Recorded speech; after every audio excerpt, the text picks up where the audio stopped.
दोस्तों सब्सक्राइब कीजिए हमारे यूट्यूब चैनल अफजल एलएलबी को और दबाइए बेल आइकॉन अपडेट हर नया वीडियो सबसे पहले देखने के लिए।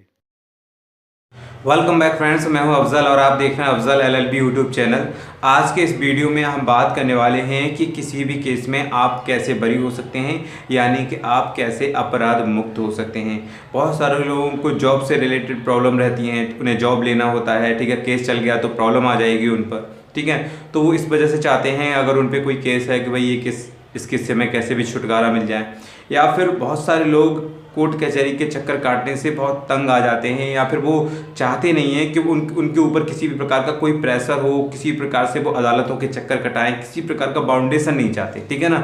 तो इस वजह से बहुत सारे लोगों के ऐसे कमेंट आते हैं वो मुझे कहते हैं कि सर ऐसा कोई तरीका बताइए जिससे हम केस मुक्त हो जाएं, अपराध मुक्त हो जाएं, जो हमारे ऊपर केस चल रहे हैं उनसे हमें छुटकारा मिल जाए।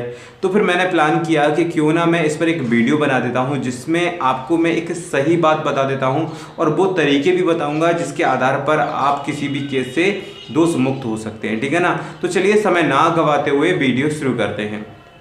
देखिए, सबसे पहली बात यह है कि अगर मान लीजिए कि अगर आपके ऊपर चाहे झूठी चाहे सही अगर कोई भी एफआईआर या फिर एनसीआर दर्ज होती है, ठीक है, तो अगर मामला झूठा है तो ऐसे मामले में आपको खुद को एनालिसिस करना है कि आप उस समय कहाँ थे जिस समय की घटना है।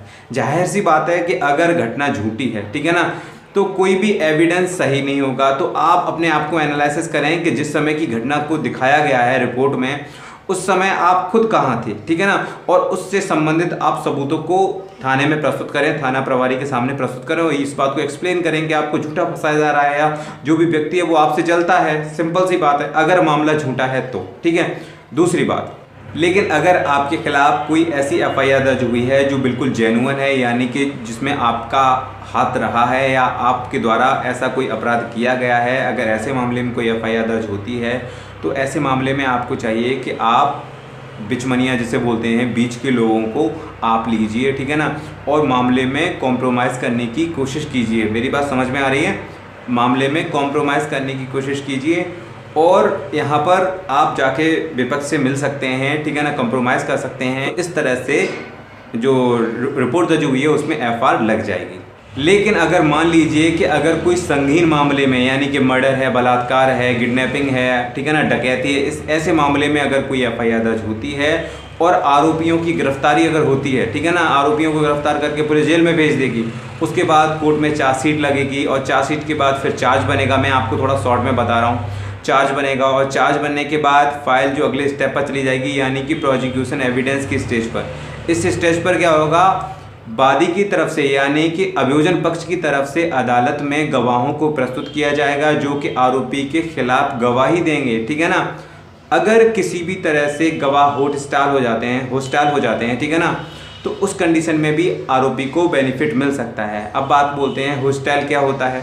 तो हॉस्टाइल का मतलब होता है कि अभियोजन द्रोह, अगर गवाह अपने बयानों से मुकर जाते हैं, यानी कि जो चश्मदीद गवाह थे, जो सरकारी गवाह थे, ठीक है ना, जिन्होंने अपराध को देखा था, जिन्होंने गवाही देने के लिए अपना नामजद करवाया था या जिनके नाम नामजद किए गए थे, जब अदालत में गवाह गवाही देते हैं उस केस में अगर गवाह अपनी बात से मुकर जाते हैं, यानी कि वो ऐसा बोलते हैं कि भाई हाँ अपराध तो हमारे सामने हुआ था, लेकिन वो अपराधियों को पहचानने से इनकार कर देते हैं या फिर वो किसी भी तरह से बात को घुमा जाते हैं, ठीक है ना, किसी प्रकार का कोई क्वेश्चन मार्क लगा देते हैं, या फिर जो उन्होंने एफआईआर करते समय जो सरकारी गवाह बने थे या फिर जो भी उन्होंने गवाही दी थी उस गवाही के उलट कोई गवाही देते हैं, ठीक है, यानी कि अपनी बात से मुकर जाते हैं, तो ऐसी कंडीशन में आरोपी पक्ष को फ़ायदा मिल जाता है और ऐसी कंडीशन में आरोपी बाइज्जत बरी हो जाता है, ठीक है ना।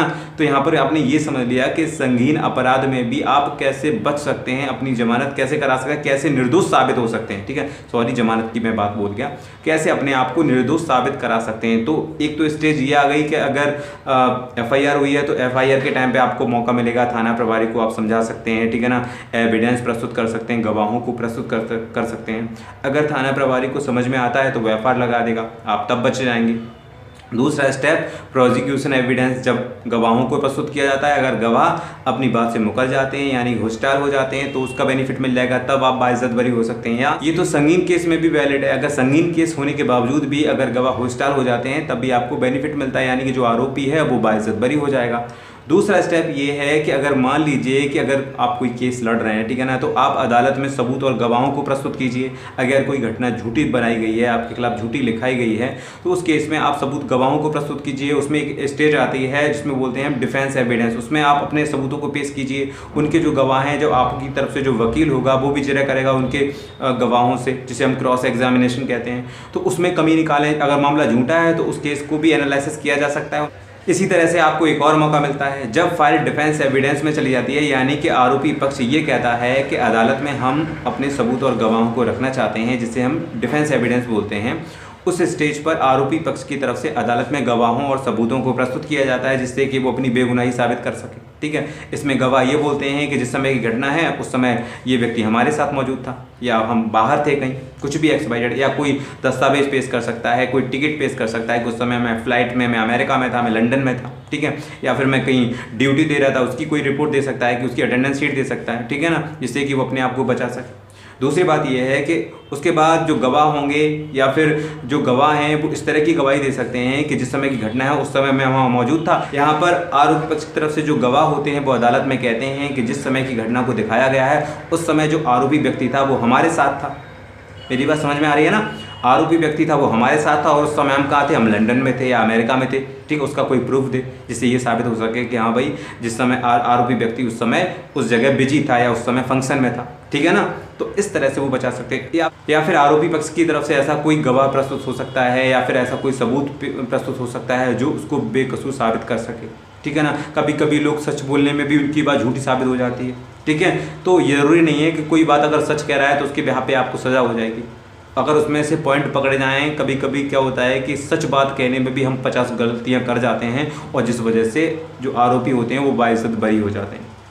ठीक है ना, तो बात को किस तरह से पकड़ा जाता है, जो गवाह हैं उनकी गवाही होती है। ठीक है, उनकी गवाहियों को पकड़ा जाता है कि उन्होंने क्या बोला क्या नहीं बोला, उसको एनालिसिस किया जाता है। ठीक है ना, घटना का समय कौन सा था, टाइम कौन सा था, दिन कौन सा था। ठीक है ना, जो रिपोर्ट दर्ज कराई गई वो किस समय कराई गई। ठीक है ना, केस डायरी में क्या बयान है, एफआईआर में किन को गवाह बनाया गया है, अदालत में वो क्या कह रहे हैं, ये सारे डिफरेंस देखे जाते हैं। अगर आपस में मैच करते हैं तब तो आरोपी को सज़ा होती है। अगर ये मैच नहीं करते हैं या फिर कहीं पर भी कोई क्वेश्चन मार्क लगता है तो आरोपी बाइज्जत बरी हो जाता है। लेकिन इस बात का भी आप ख्याल रखें कि अगर कोई केस चल रहा है या फिर कोई केस किसी पर दर्ज हो गया, यानी कोई एफआईआर पर दर्ज हो गई, तो कौन व्यक्ति नहीं चाहता कि भाई उसका केस खत्म हो जाए। सिर्फ कहने से तो खत्म होगा नहीं, उसमें आप चाहिए अदालत को सबूत, तो सबूत आपको जुटाने पड़ेंगे। क्योंकि अगर आप चाहते हैं कि आप पर जो केस चल रहा है वो ख़त्म कर दिया जाए तो अदालत ऐसे तो ख़त्म करेगी नहीं। यानी कि साफ बात ये है कि अगर आप पर कोई केस दर्ज हुआ है, चाहे वो झूठा हो या फिर जेन्युइन हो, अगर आप उसे ख़त्म कराना चाहते हैं तो अदालत को ऐसे सबूत दीजिए जिससे कि ये साबित हो सके कि आप बेकसूर हैं। ठीक है, या फिर अगर आप किसी प्रकार से कोई समझौता कर लेते हैं, ठीक है ना, विपक्ष से, उसके बाद गवाह जो होते हैं वो होस्टाइल हो जाते हैं, या फिर आप किसी भी प्रकार से क्रॉस एग्जामिनेशन में कोई कमी निकाल देते हैं। जब अभियोजन पक्ष की तरफ से अदालत में गवाह प्रस्तुत किए जाते हैं तो उसके बाद क्रॉस एग्जामिनेशन होती है वादी पक्ष की तरफ से, अगर उसमें किसी प्रकार की कोई कमी निकल आती है तो उसका आपको बेनिफिट मिल सकता है, चाहे आप मामला झूठा हो या फिर सही हो। कभी कभी ऐसा भी हुआ है कि सही केस हो जाने के बावजूद भी वो अदालत में साबित नहीं हो पाता, और इसका फ़ायदा आरोपी को मिलता है, या फिर आरोपी पक्ष सही मामले में भी कमी निकालकर खुद को बचा ले जाता है। ये तो बात हो गई स्टेट केस की। अब बात कर लेते हैं कंप्लेंट केस की। अगर आपने कोई कंप्लेंट केस किया है तो कंप्लेंट केस करने के बाद आपने देखा होगा जब आपका केस रजिस्टर हो जाता है तो रजिस्टर हो जाने के बाद फाइल को मीडिएशन सेंटर में भेज दिया जाता है। मीडिएशन सेंटर का क्या रोल है वो मैं आपको बताता हूँ। मीडिएशन सेंटर का ये रोल है कि वो दोनों पक्षों को बुलाती है, ठीक है ना, मीडिएशन सेंटर, और दोनों पक्षों को बुला करके उनमें सलाह कराने की कोशिश होती है, समझौता कराने की कोशिश होती है। यहाँ पर मीडिएशन का मीडिएटर शब्द से बना है मीडिएशन, ठीक है ना, तो यहाँ पर जो मीडिएशन सेंटर है वो मीडिएटर की तरह काम करता है। दोनों पक्षों को कॉल करके नोटिस दे करके बुलाएगा, ठीक है, और बुलाने के बाद दोनों पक्षों को बैठाल करके कोशिश करेगा कि उनमें किसी प्रकार से समझौता हो जाए, ठीक है। लेकिन अगर आप ऐसा सोचते हैं, बहुत से लोगों ने मुझसे ये कहा था कि भाई अगर मीडिएशन सेंटर के नोटिस पे नहीं जाएंगे तो वो हमारे वारंट नहीं कर देंगे। तो मैं आप लोगों को बता रहा हूँ कि अगर मीडिएशन सेंटर से, समझ लीजिए, अगर मीडिएशन सेंटर से अगर आपको कोई नोटिस जाता है, या फिर किसी प्रकार से कोई कॉल जाती है, अगर आप उसको अनसुलझा कर देते हैं या फिर नोटिस को रिसीव करने के बावजूद भी आप मीडिएशन सेंटर में नहीं जाते हैं, तो आपका कुछ नहीं बिगड़ने वाला है। मीडिएशन सेंटर को कोई अधिकार ही नहीं है, सिर्फ एक ही अधिकार है उसे, वो भी समझौता कराने का। अगर आप नहीं जाते हैं तो कोई भी आपका कुछ नहीं उखाड़ पाएगा, ठीक है ना।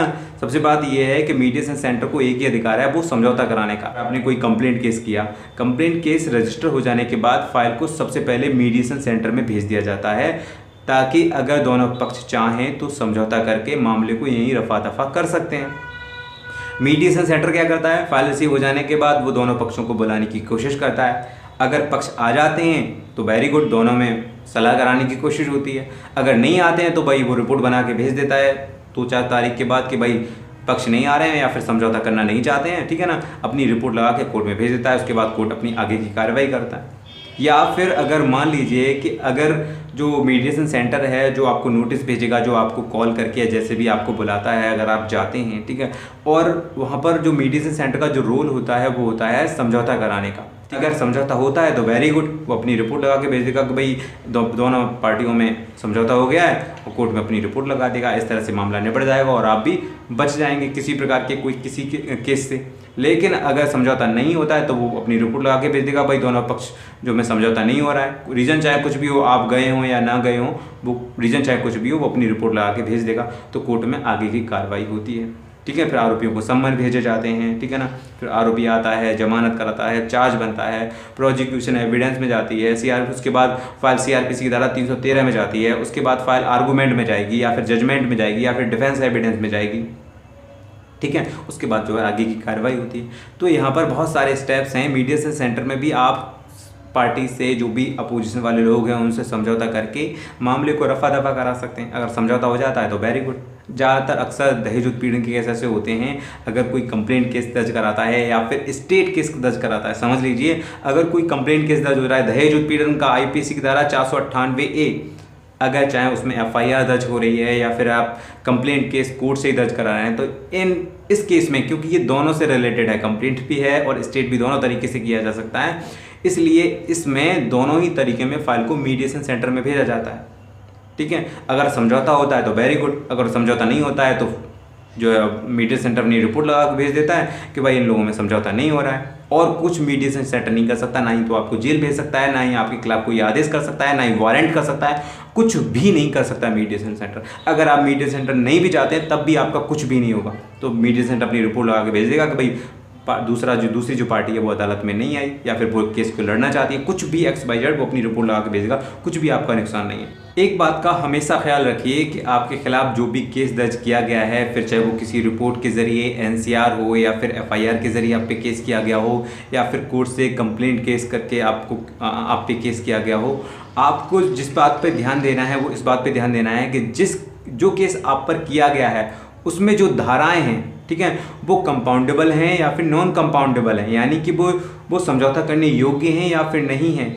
अगर जो धाराएं हैं वो कंपाउंडेबल हैं यानी कि समझौता करने योग्य हैं, तो ऐसी कंडीशन में आप केस की किसी भी स्टेज पर समझौता कर सकते हैं, ठीक है। इसके लिए आप कोर्ट में एफिडेविट और जो है एप्लीकेशन दे सकते हैं, लेकिन अदालत की मर्जी पर कुछ केस तो ऐसे हैं जिनमें आप जो है समझौता करके और अदालत में दरख्वास्त दे सकते हैं, एफिडेविट दे सकते हैं और आपका केस ख़त्म हो जाएगा। लेकिन कुछ केस ऐसे हैं जिसमें जो कि कंपाउंडेबल हैं, समझौता करने योग्य हैं, ठीक है, उसके बाद भी आप अदालत की बिना मर्जी के केसों को ख़त्म नहीं कर सकते। लेकिन अगर आप ऐसे केसों को ख़त्म करना चाहते हैं जिसमें अदालत की मर्जी हो, यानी कि अदालत की मर्जी आपको लेनी है, तो आप कर सकते हैं उसको भी, लेकिन बाद में आपको उसमें कोर्ट में एफिडेविट लगाना पड़ता है। और अगर कोर्ट एफिडेविट को एक्सेप्ट कर लेता है, आपके समझौते को एक्सेप्ट कर लेता है, तो मामला ख़त्म हो जाएगा, ठीक है ना। तो इस तरह से आप अपने आप को, चाहे किसी कंप्लेंट केस हो, चाहे कोई स्टेट केस हो, हर तरह के केस से अपने आप को बचा सकते हैं, अपने करियर को बचा सकते हैं।